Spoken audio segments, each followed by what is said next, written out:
नमस्कार, मैं हूं मुस्कान ओझा और आप देख रहे हैं मनी 9। मान लीजिए कि एक बुजुर्ग महिला है, उम्र करीब 70 के आसपास। अब उन्होंने अपनी जिंदगी की जो बचत है एक एफडी में रखी हुई है ताकि बुढ़ापे में किसी भी तरह की टेंशन ना लेनी पड़े। अब एक दिन एफडी मैच्योर हो जाती है। अब बारी थी पैसे निकालने की। उन्हें लगता है कि अब कुछ फॉर्मेलिटीज़ होंगी, थोड़े बहुत फॉर्म्स भरने पड़ेंगे और बस पैसा मिल जाएगा। लेकिन तभी बैंक का जो मैनेजर है बड़े प्यार से बोलता है कि मैम आप चाहें तो ये जो एफडी का जो आपका अमाउंट है इसको और भी बहुत सारे हमारे पास बेटर ऑप्शंस हैं, उसमें आप लगा सकती हैं। इसमें आपको ज़्यादा रिटर्न मिलेगा, फ्यूचर सिक्योर रहेगा और पैसा भी सेफ रहने वाला है। अब यहाँ प्रॉब्लम ये है कि बैंक मैनेजर ने सलाह तो दी, वो तो ठीक है, लेकिन उससे बड़ी प्रॉब्लम ये है कि ग्राहक के मन में बैंक को लेकर के ऑलरेडी एक ट्रस्ट बना हुआ है। जाहिर सी बात है, उसी बैंक में एफडी चल रहा था अभी तक। अब ग्राहक सोचता है कि भाई बैंक वाला बंदा है, गलत थोड़ी बताएगा। अब इसी भरोसे को पकड़ करके बैंक वाला उस महिला को एक इंश्योरेंस पॉलिसी पकड़ा देता है, वो भी ऐसी पॉलिसी जो उनके किसी भी काम की नहीं है। कुछ समय बाद महिला को समझ आता है कि उन्होंने बहुत ही गलत प्रोडक्ट चूज कर लिया और उन्हें बहुत गलत प्रोडक्ट बता भी दिया गया है। फिर वो परेशान होती है, शिकायत करती है और बहुत बार भटकने के बाद तब जा करके उनका पैसा जो है वो वापस मिल पाता है। लेकिन सवाल ये है कि क्या हर ग्राहक इतना लड़ पाएगा? ज्यादातर जो लोग हैं वो चुपचाप नुकसान झेल ही लेते हैं। यहीं से आज का मुद्दा शुरू होता है। पहले आप ये बात को समझिए कि मिस सेलिंग एक्चुअल में होता क्या है, क्या इसके प्रोसीजर होते हैं, कैसे इसकी शुरुआत होती है।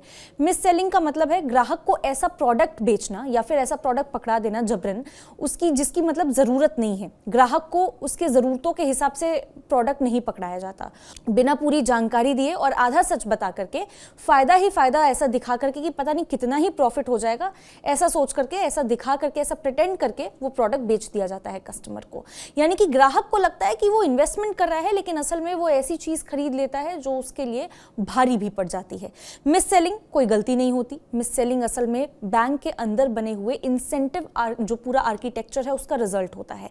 मतलब बैंक का जो सिस्टम है वो ऐसे ही एम्प्लॉयज को यहाँ पे कस्टमर की जरूरत नहीं बल्कि अपना टारगेट पूरा करने के लिए उनको मानता है कि भाई आपको अपना टारगेट पूरा करना है। अब कस्टमर की जरूरत है या नहीं है वो आप बात का देखिए, वो आपकी सेकेंडरी प्रायोरिटी है, वो आपकी प्रायोरिटी एक्चुअली है ही नहीं। आपकी प्रायोरिटी क्या है कि आपका टारगेट पूरा होना चाहिए। एम्प्लॉय के ऊपर प्रेशर रहता है और अगर वो प्रोडक्ट बेच देगा तो उसे रिवॉर्ड भी मिलता है, बोनस मिलेगा, प्रमोशन मिलेगा, ट्रिप मिलेगा बैंक की तरफ से और कई बार तो डायरेक्ट कैश का इंसेंटिव भी मिलता है।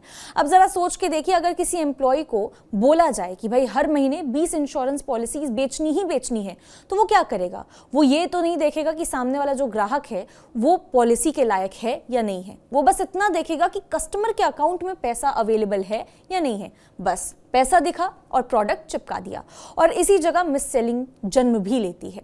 यहाँ जो कस्टमर है उसको ये लगता है कि बैंक वाला सलाह दे रहा है, लेकिन असल में वो सलाह नहीं दे रहा होता, वो सेल्स कर रहा होता है। जब बैंक एम्प्लॉय को एडवाइजर की तरह दिखा करके सेल्समैन बना दिया जाता है तब मिस सेलिंग अपने आप ही बढ़ जाती है। अगर आप सोच रहे होंगे कि सिर्फ इस तरह के कुछ ही एक आध केसेस होंगे, बहुत कम केसेस ही हैं, तो ऐसा बिल्कुल भी नहीं है। ये एक बहुत बड़ा पैटर्न है।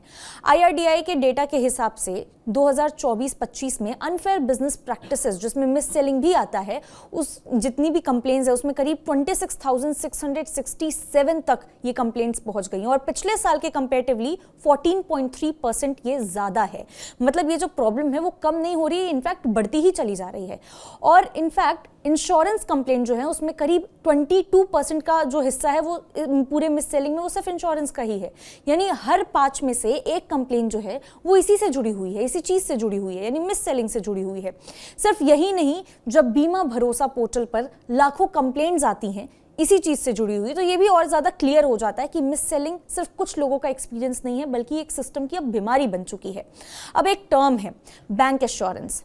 क्या होता है बैंक एश्योरेंस? देखिए, इसका मतलब है कि बैंक अपने कस्टमर को इंश्योरेंस बेचता है क्योंकि बैंक के पास ऑलरेडी कस्टमर का डेटा होता है, कस्टमर का भरोसा होता है, क्योंकि ऑलरेडी बहुत सारे प्रोडक्ट्स जो है कस्टमर ले ही रहे हैं, यूज ही कर रहे हैं और बैंक के पास एक्सेस भी होता है। कस्टमर को लगता है कि भाई बैंक के जो लोग हैं वो बता रहे हैं, बैंक में जो काम करते हैं एम्प्लॉयज वो बता रहे हैं तो सही होगा। लेकिन बैंक इसी ट्रस्ट को यूज करके इंश्योरेंस प्रोडक्ट जो है वो पुश कर देता है। बैंक को कस्टमर का भरोसा मिला हुआ है और उसी भरोसे को बिजनेस में बदल दिया गया है।